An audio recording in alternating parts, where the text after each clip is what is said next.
Hello, it's Monday, the 22nd of September. There was a eclipse this morning when in the new moon and a new moon in Virgo, but tomorrow we're moving into Libra, which is a creative sign, a cardinal sign. And Libra is, yeah, it's about creativity. But we've also got Mars is in Scorpio squaring Pluto, which is kind of a bit of dynamism, and the square like locks you into something. It's just an aspect. As I said, I'll do a bit about astrology because I always like to go through the layers of different things and refresh stuff. But the square is kind of like that, like it looks. It's kind of a locked in aspect. So whatever you're focused on, when Mars is in Pluto, Mars is really determination, and Pluto kind of locks that in. For me, it's in my fifth house, which is creativity, expression, and playing, and I am really, really locked into this. So I'm pretty quite happy about that. And then as we move into Libra, the sun's opposing Neptune, Uranus, and Pluto. So that's kind of lots of stuff going on there. Again, that some of that's like Neptune's very imaginative and creative expression.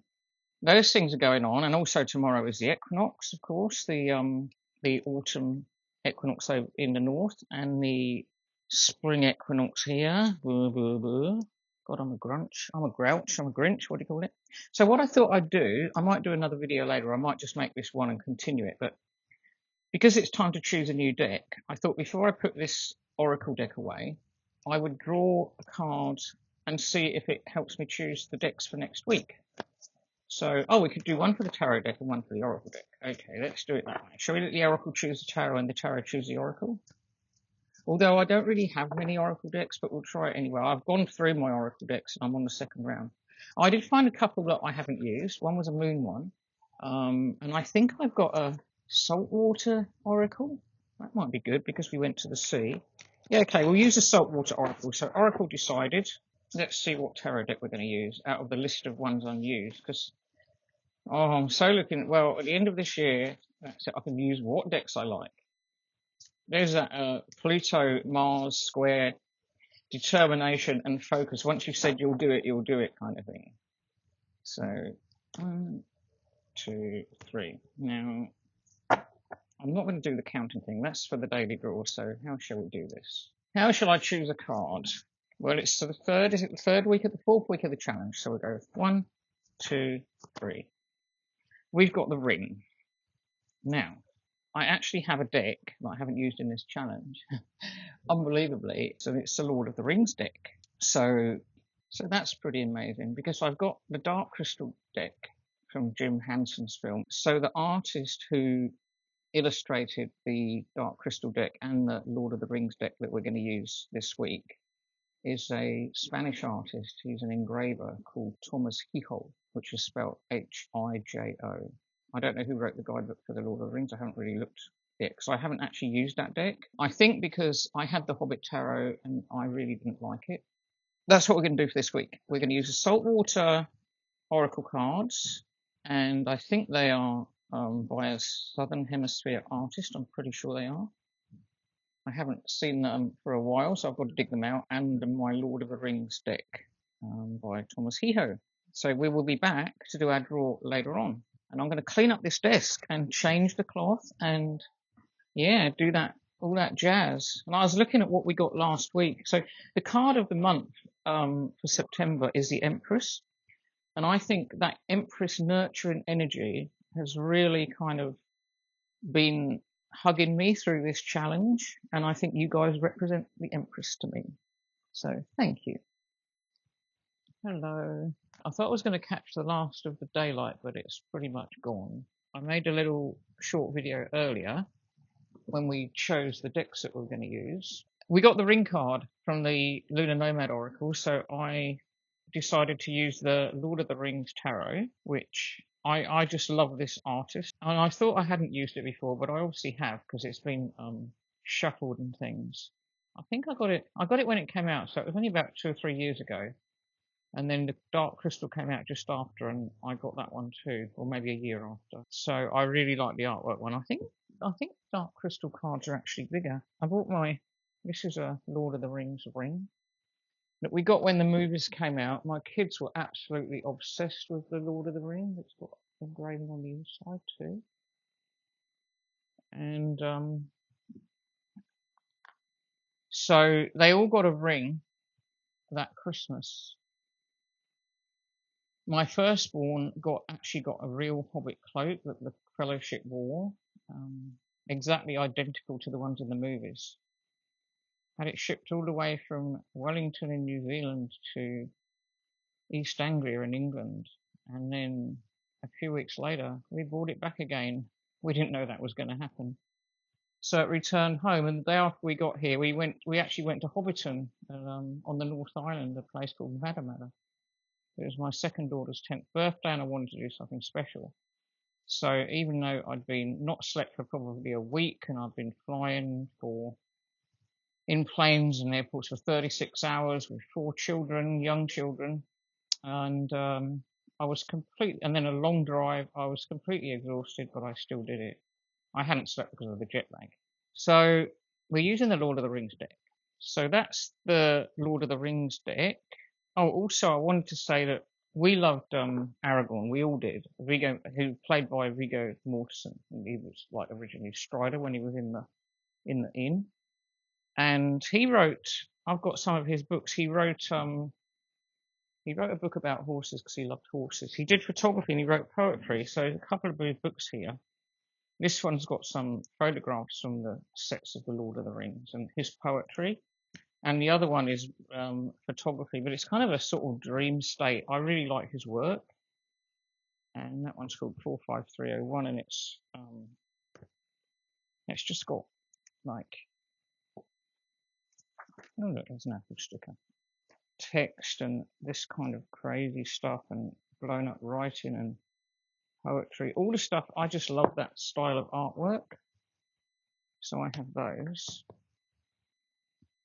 We actually, there's a funny story about Aragorn in the movie.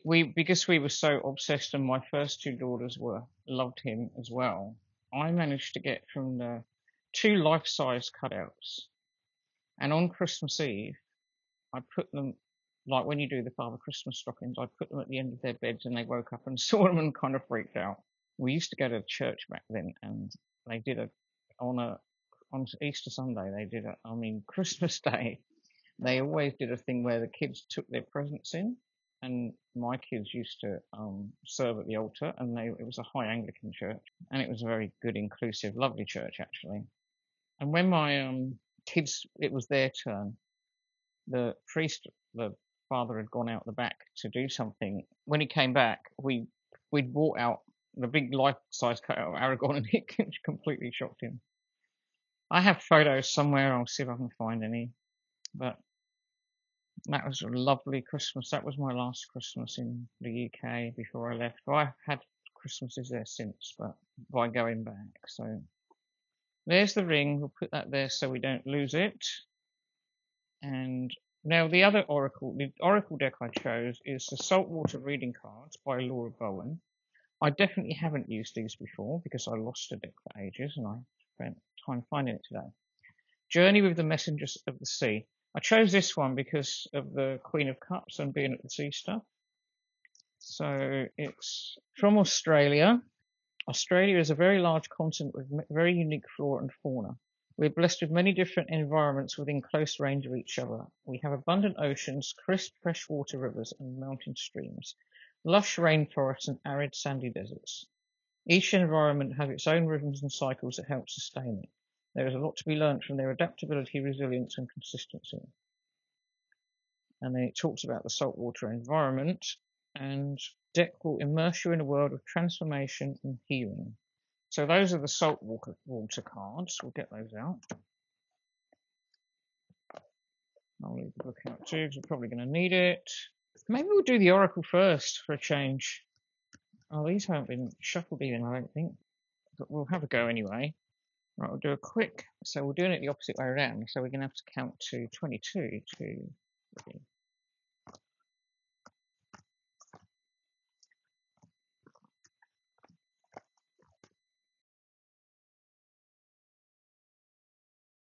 And we have, oh, penguins. I love penguins.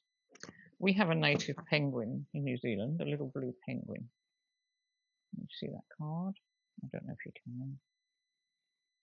I hope it's not got a glare on it. I love it. And it says trust. Penguins are pretty amazing. They have to, so let's look up penguins and see what it says. It's a fairy penguin. Oh, it's even smaller than a little blue penguin. The fairy penguin is the smallest of the penguins. They cannot fly because their wings have evolved over millions of years into flippers.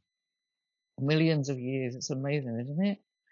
They are excellent swimmers and they move through the water with the same gracefulness that other birds display in the sky, but by using their tails as a rudder instead of wings. Fairy penguins are the smallest penguins and are approximately 30 centimetres tall. Fairy penguins are the only penguins that nest on the mainland of Australia. Penguins are family orientated and often stay in groups. During breeding season, both parents take turns looking for food and remaining with the chicks. There are many times during their lifetime when penguins will need to trust their partner, parents, and extended family to provide for them. The penguin reminds us that there will most certainly be times when we'll need to trust those around us to do the right thing.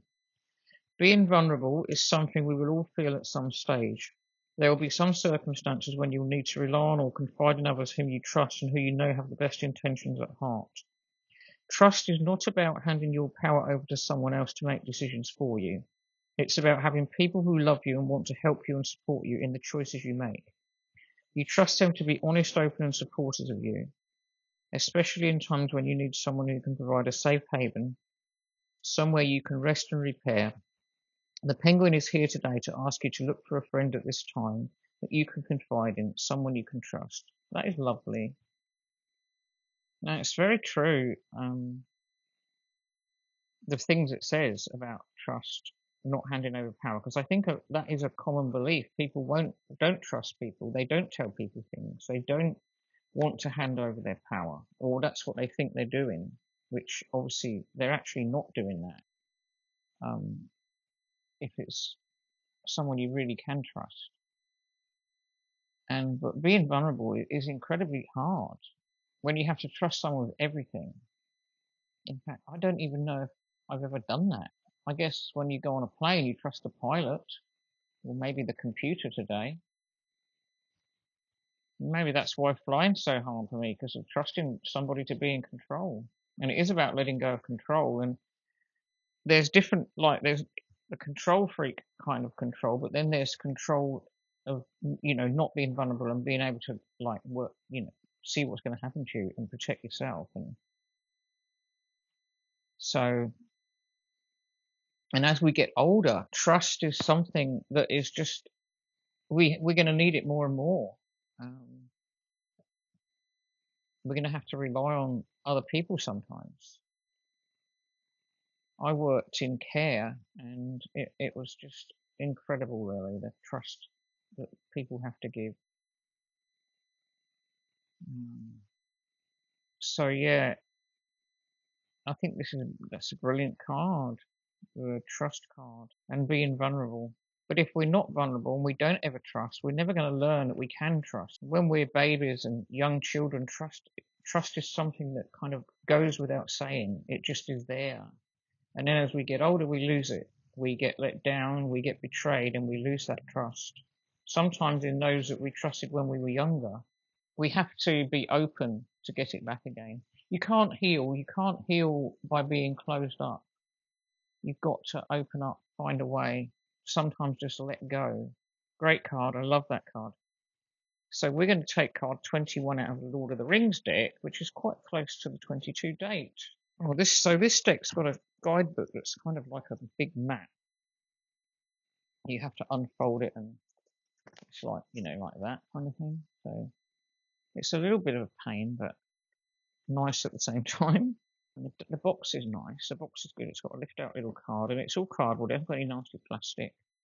And that's the lid on the side. You can say written by Casey Gilly, the same as the Dark Crystal. And the work is by Tomas Hijo. I don't know if you can see this. So I'll just put that out of the way a sec. And then we'll have a shuffle of these and see who we get. I looked at my journal, my tarot journal. I was going to bring it with me, but I forgot. And we've had a lot of majors in this challenge. Last week we had 4 or 5, I think. Last week we had 2. The week before we had 5. I think we've had 9, which is quite a lot really in 21 days. And then next highest were, I think, wands.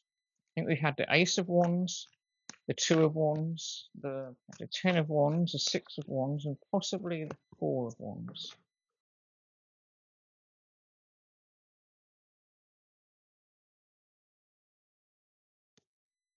The 3 of Cups, the Friendship card. What a wonderful card to get. Trust and friendship. So the 3 of Cups, is the Lord of Abundance. I remember that. Mercury in Cancer. It's in the middle, the second decan of Cancer. So, and in the top, it's the Lord of Abundance. I'll see if I've got my little Rider-Waite deck here. I'll see if I can find the Rider-Waite one to show you. The quick comparison, because the courts are illustrated, but the rest of the minors are pip cards, like the Cups cards. There we go. So that you probably know the card anyway, but you know that's the 3 of Cups. So it does look like a very abundant card, like, you know, abundance, joy, happiness, celebration. Wonderful card, wonderful card. We are getting such wonderful cards. So that's the traditional 3 of Cups. And let's have a look. So that was that one. I'll just get that one out of the way because, again, I'm kind of in a weird cramped space. And we'll check the 3 of Cups in this guidebook, this guide map. I haven't been out and celebrated for a long time. I can't remember the last time. I don't have birthday parties or anything. The only time I go out really is to play pool. I guess the last time 3 of Cups moment was when I went to visit my daughter in Wellington. That was wonderful. We had a high tea. We had a tea party and we made cucumber sandwiches and we made scones and it was really lovely. And then the night before that we had a party with friends of my firstborn that I've known for years, and it was just such a beautiful gathering. And I have lovely friends, my kids, you know. It was so lovely. And they are all part of the Farnell, the family. And so I think we had 5 of us at the evening meal. And Ruby made Mari fried bread, which is incredible. And Patty made this amazing stew. Oh, it was so good. We had a beer each. It was wonderful. That was my last 3 of Cups moment. And it was so wonderful because it was so long. I cannot remember. It was years since I've done anything like that. Years. And I'm going to a birthday party for a friend from the pool table. The pool team. They're all pretty older than me, even older than me. And I think it's his 60th. It was his 70th, but no, it might be 70th. So that's I think that's this Saturday, actually. It is. So I'm really looking forward to that because I don't get to go out. I don't normally dress up. I mean, I know I'm not a social person anyway, but I can't find this cup. It's nice sometimes because it is nice when you can let go and you can really feel that you've had fun. And I'm not very good at just like, well, I get fun, but my fun feels kind of serious sometimes, if you know what I mean. And I laugh with the kids and things, but it's just, I don't know, my weird makeup. Right, the 3 of Cups. See, it's very hard to maneuver this thing. God, I don't have a candle. There's definitely not one for a candlelight. The 3 of Cups means it's officially time to party. Yeah.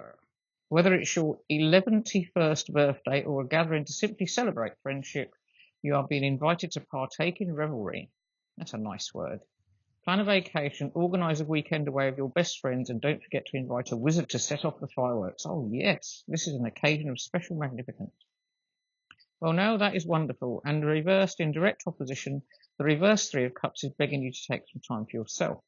This can mean pausing the collaboration in favour of independent work, cancelling plans and curling up in your favourite chair, or maybe even considering the quality of your friendships.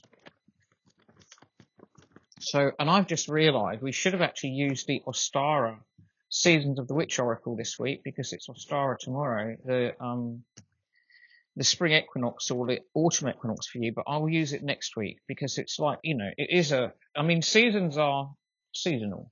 I mean, you feel them more than actual set dates. So, and it's almost like midweek. So I'll use it next week because I've done this one now and this has worked out very well and perfectly. So I'm very happy with that.